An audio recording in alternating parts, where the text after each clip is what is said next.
तो जैसा कि हमने पिछले एपिसोड में देखा था कि लिन फेंग उन दोनों किंगडम्स के द्वारा बनाई गई फॉर्मेशन को डिस्ट्रॉय करके ड्रैगन टेम्पल के अंदर चला जाता है, जिसे देखकर बाकी के डिसाइपल भी लिन फेंग को फॉलो करते हुए उसके पीछे जाने लगते हैं। तो यहीं से इस एपिसोड की स्टार्टिंग होती है, जहां लिन फेंग और उसके सभी फ्रेंड्स ड्रैगन टेम्पल के गेट पर आ जाते हैं, जिसे देखकर वाइली बोलता है तो ये बच्चा वही है जिसने उस फॉर्मेशन को तोड़ा है। जिसे सुनकर गुजैंग बोलता है ये तो बस एक छोटा सा बच्चा है, तो वो भला कैसे चीजों को उलट पुलट कर सकता है। और फिर लिन फेंग को सबक सिखाने के लिए आगे बढ़ जाता है, जिसके बाद लिन फेंग से बोलता है बच्चे तो क्या तुम वही हो जिसने उस फॉर्मेशन को तोड़ा है? तुम काफी यंग दिखते हो, इसलिए तुम्हारा नाम क्या है? तभी शाओलिन लिन फेंग को बताता है इनमें से एक वाइली है और दूसरा गुजैंग है, और ये दोनों ही हेवनली मास्टर रियलम के 6th लेवल पर हैं। जिसे सुनकर लिन फेंग आगे बढ़ते हुए बोलता है मेरा नाम लिन फेंग है और मैं ब्लू ड्रैगन डायनेस्टी के लिन फैमिली से बिलोंग करता हूँ। जिस पर वाइली बोलता है तो तुम बस एक नोबडी हो। तभी वहीं पीछे खड़ा एक डिसाइपल वाइली को बताता है ये लिन चांगसेंग का बेटा है।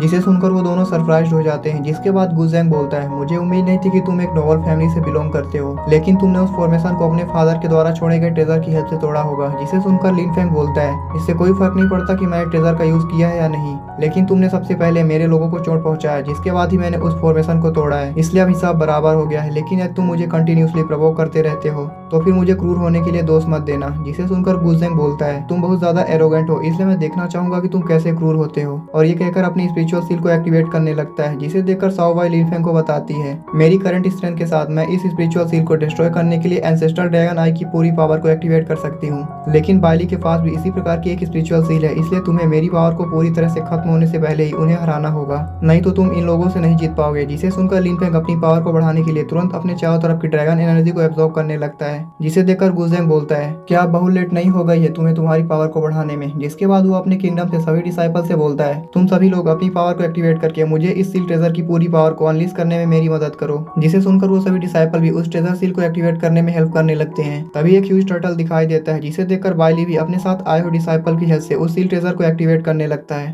जिससे एक हेवनली स्वॉर्ड उस टर्टल के बगल में दिखाई देती है। जिसके बाद गुजैंग अपने टर्टल की हेल्प से लिन फेंग पर अटैक कर देता है, जिसके पावर प्रेशर की वजह से वहां खड़े लोग पीछे घसीटने लगते हैं। जिसे देखकर शाओलिन बोलता है इस अटैक की पावर हेवनली मार्शल रियलम के 3rd लेवल पर पहुंच गई है। तभी वहीं खड़ा ब्लू ड्रैगन डायनेस्टी का एक डिसाइपल दूसरे डिसाइपल से बोलता है क्वीन ज़ाओ क्या हमें लिन फेंग की हेल्प करनी चाहिए? जिस पर क्वीन ज़ाओ अपने सील ट्रेजर को बाहर निकालते हुए बोलता है लिन फेंग को किसी भी समय हेल्प करने के लिए रेडी रहो। जिसे सुनकर वो सभी भी अपने अपने सील ट्रेजर को बाहर निकालते हैं। तभी वाली अपने हेवनली स्वॉर्ड से लिन फेंग पर अटैक कर देता है। जिसे देखकर लिन फेंग उन दोनों अटैक को एक शील्ड बनाकर ब्लॉक करने लगता है। जिसके बाद सीन शिफ्ट करके हमें बाहर का दिखाया जाता है, जहाँ एक किंगडम का मास्टर बोलता है ये हेवनली स्वॉर्ड वाली की अल्टीमेट वेपन है, जो कि एक ही अटैक से माउंटेन्स और रिवर्स को काट सकती है। जिसे सुनकर दूसरे किंगडम का मास्टर बोलता है गुजैंग की माउंटेन सप्रेसिंग सील एक हाफ स्टेप निर्वाणा रियलम के मास्टर के द्वारा बनाई गई थी, इसलिए लिन फेंग डेफिनेटली मारा जाएगा। तभी ग्रैंडफादर बोलते हैं लिन फेंग ने पहले ही उस फॉर्मेशन को तोड़ते वक्त अपनी बहुत सारी एनर्जी को खत्म कर लिया है, इसलिए क्या वो इस अटैक को ब्लॉक कर पाएगा? जिसके बाद लिन फेंग उन दोनों अटैक को डिस्ट्रॉय करने के लिए अपने 3rd आई को ओपन करता है,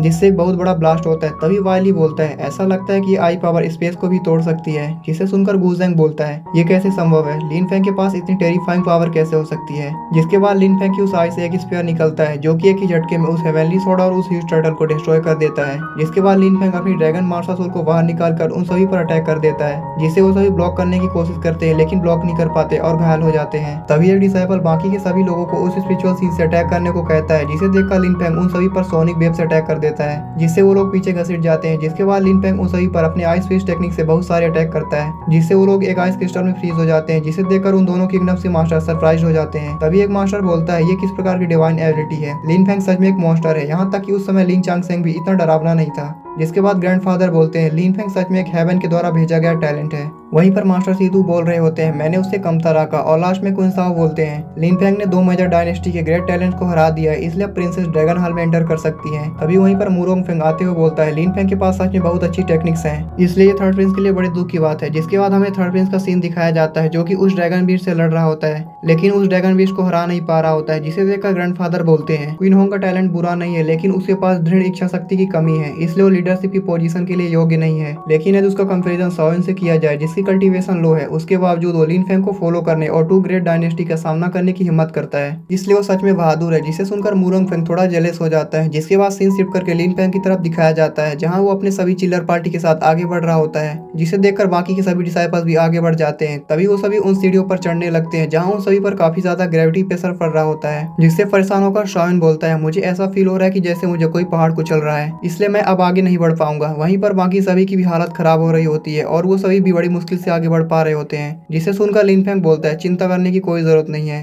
मैं सब कुछ संभाल लूंगा। और ये कहते हुए अपनी ड्रैगन मास्टर सोल को बाहर निकालता है और उसे आगे भेज देता है, जिससे उन सभी पर से ग्रेविटी प्रेशर गायब हो जाता है। जिसके बाद क्वीन साओ लिन फेंग से बोलता है, लिन फेंग उस ड्रैगन टोकन को एक्टिवेट करो, जिससे ड्रैगन टेम्पल का डोर ओपन हो जाएगा। जिसे सुनकर लिन फेंग उस ड्रैगन टोकन को एक्टिवेट करता है, जिससे उस टेम्पल के डोर पर एक पोर्टल ओपन हो जाता है और वो सभी उस पोर्टल में एंटर कर जाते हैं। जिसके बाद लिन फेंग को फॉलो कर रहे बाकी कुछ डिसाइपल्स वहां पर पहुंचते हैं, जिस पर उनमें से एक डिसाइपल क्वीन साओ से बोलता है, लिन फेंग और बाकी सभी एंटर कर गए हैं और इन दो मेजर डायनेस्टीज के बारे में क्या। जिसे सुनकर क्वीन साओ बोलता है, बस उन्हें खुद प्रोटेक्ट करने दो। और ये कहकर वो सभी भी उस पोर्टल में एंटर कर जाते हैं। जिसके बाद सीन शिफ्ट करके हमें बाहर का दिखाया जाता है, जहां अंकल क्वीन साओ हंसते हुए बोलते हैं, लिन फेंग ड्रैगन टेम्पल में एंटर कर चुका है, इसलिए मुझे आश्चर्य है कि वो कितना पावरफुल बन जाएगा। और फिर 11th ग्रैंडफादर से पूछते हैं, योर हाइनेस आपको क्या लगता है लिन फेंग ड्रैगन हॉल के कितने लेवल पर पहुंच पाएगा। जिसे सुनकर 11th ग्रैंडफादर अपनी दाढ़ी सहलाते हुए बोलते हैं, अफवाहों का दावा है कि ड्रैगन हॉल के 9th लेवल पर एक एंशिएंट ड्रैगन की इनहेरिटेंस है, लेकिन जब से ड्रैगन हॉल दिखाई दिया है तो उस समय से लेकर आज तक कोई भी उस लेवल तक नहीं पहुंच पाया है। लिन फेंग के टैलेंट के साथ वो कम से कम 4th लेवल तक पहुंच जाएगा। जिसे सुनकर मास्टर सीतू बोलते हैं, उस समय मैं भी लिन फेंग को हरा नहीं पाऊंगा। तभी गुस्सा होते हुए मुरोंग फेंग बोलता है, डैम इट, थर्ड प्रिंस ने अभी तक उन डेमन बीस्ट को भी नहीं हराया है। जिसके बाद वहीं पर खड़े कुछ लोग बोलते हैं, यदि उस समय सुहानी ने लिन फेंग से एंगेजमेंट नहीं तोड़ी होती तो।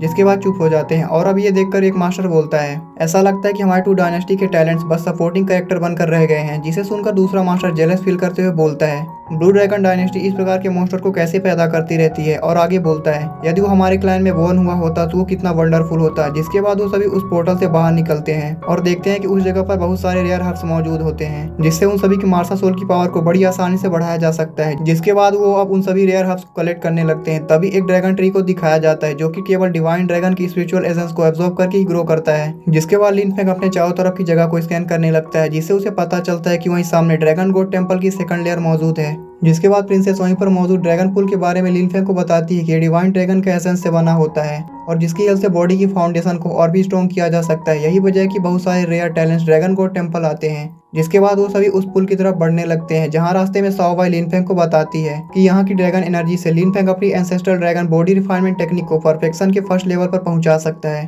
तभी साओ लिन फेंग को बताता है कि वो सभी ड्रैगन स्पिरिट पुल के जितने पास जाएंगे उतनी उस ड्रैगन एसेंस की पावर बढ़ जाएगी। इसलिए लिन फेंग को ड्रैगन स्पिरिट पुल के 8th और 9th लेयर में जाना चाहिए। जिसे सुनकर लिन फेंग और बिंग लुआन आगे बढ़ जाते हैं और बाकी सभी वहीं पर रुककर अपनी पावर को बढ़ाने लगते हैं। तभी बिंग लुआन लिन फेंग के बराबरी के चक्कर में उन सीढ़ियों पर चढ़ते चढ़ते अचानक से गिर जाती है। जिसे देखकर लिन फेंग बोलता है, मेरे पास एक मार्शल आर्ट टेक्निक है जिससे तुम अपनी फाउंडेशन को स्ट्रॉन्ग बना सकती हो और अपने ब्लू ड्रैगन मार्शल सोल की पावर को बढ़ा सकती हो। जिसके बाद लिन फेंग बिंग लुआन के दिमाग पे एक टेक्निक भेजता है, जिसे देखकर बिंग लुआन लिन फेंग से बोलती है, ये supreme boy dragon transformation technique imperial level से ऊपर की टेक्निक है, जो कि बहुत ही प्रीसियस है, इसलिए मैं इसे नहीं ले सकती। मैं लगभग तुम्हारे एन किंगडम का दामाद बनने वाला हूँ, इसलिए तुम इस टेक्निक को मेरी सगाई का गिफ्ट समझो। जिस पर प्रिंसेस लिन फेंग को एक किस करती है और फिर अपनी कल्टीवेशन का बहाना बनाकर शर्माते हुए वहां से चली जाती है। जिसके बाद लिन फेंग भी एक पूल में आ जाता है, जहां उस पूल की ड्रैगन एनर्जी बहुत ही स्ट्रॉन्ग होती है। जिससे ऑब्जर्व करते हुए लिन फेंग बोलता है, ऐसा लगता है कि जैसे कोई ट्रू ड्रैगन मेरी बॉडी पर अटैक कर रहा है। और आगे बोलता है, यदि मेरी जगह पर कोई ऑर्डिनरी पर्सन होता तो उसकी मेडियन अब तक डिस्ट्रॉय हो गई होती, इसलिए इसमें कोई आश्चर्य नहीं कि साओ 3rd लेवल पर ही रुक गया और फिर उस ड्रैगन एनर्जी को अपने बॉडी में एब्जॉर्ब करने लगता है। तभी कुछ पर्सन उस आइस क्रिस्टल से आजाद हो जाते हैं। जिसके बाद वो सभी मिलकर वाइली को उस क्रिस्टल से आजाद करते हैं। जिससे कांपते हुए वाइली बोलता है, यहाँ बहुत ही ठंड है और मेरे बहुत सारे बोन्स भी फ्रैक्चर हो गए, इसलिए अब मेरे पास लड़ने की पावर नहीं बची है।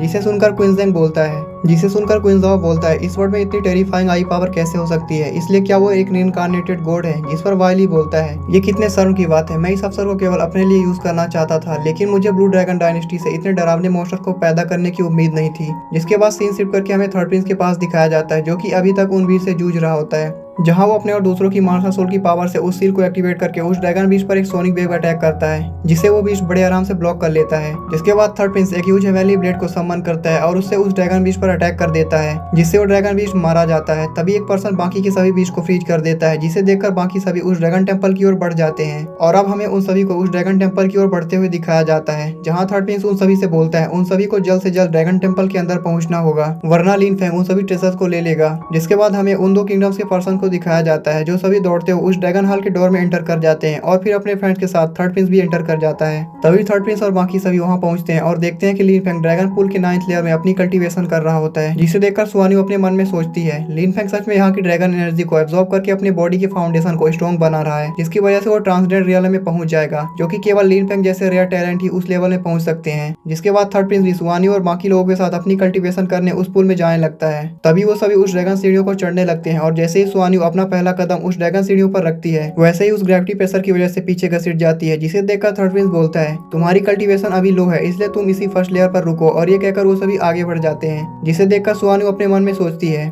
बिग वन फोर्थ लेयर में कैसे एंटर कर गई, जो कि पहले केवल एक बेस थी और जिसने पहले अपनी मार्शल सोल तक को अवेक नहीं कर पाया था। इसलिए क्या इसका मतलब ये है कि लिन फेंग ने उसकी मदद की है। और यहीं पर ये एपिसोड खत्म हो जाता है। एनीवे गाइस, आपको ये एपिसोड कैसा लगा प्लीज कमेंट करके जरूर बताएं।